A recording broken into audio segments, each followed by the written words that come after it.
the bottom line was that this wasn't to be for a lot of us, and Donald Trump was a powerful competitor. He vanquished 15 rather substantial, capable individuals, and he was the last man standing. I grew up in a very competitive world. All through my life, I've been a competitor and worked hard to get to where I was. But at the end of the day, I'm a team player, and my team's America. My team's not necessarily the Republican Party. It's my team's America and taking care of this country. Donald Trump is who the American people chose to lead this country.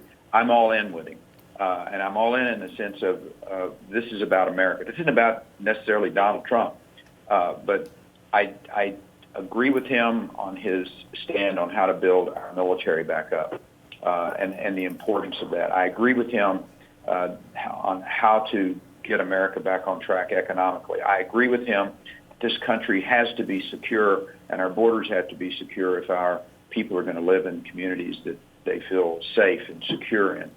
And the fourth thing, and this is incredibly important, is the simplicity is Hillary Clinton, Donald Trump, Supreme Court.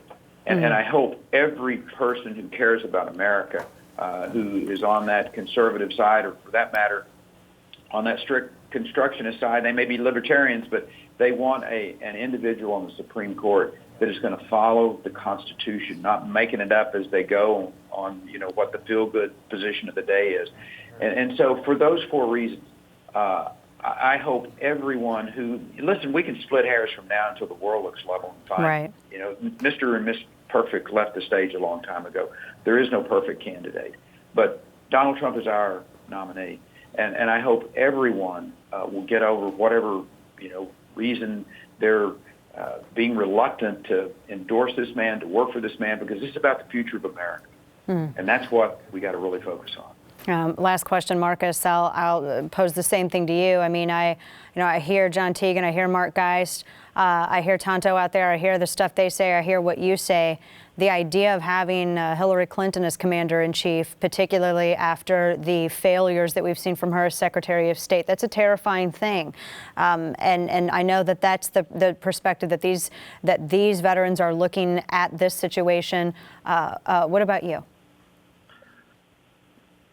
Bottom line, I think about, this is how I think about it in my head. When you talk about Lady Clinton, she is Secretary of State, Senator, First Lady.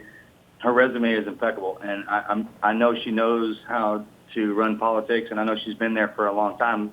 And everybody is coming up, and including Mr. Trump, and saying and putting their input in as to why one person should be in and one person shouldn't. Mine is this.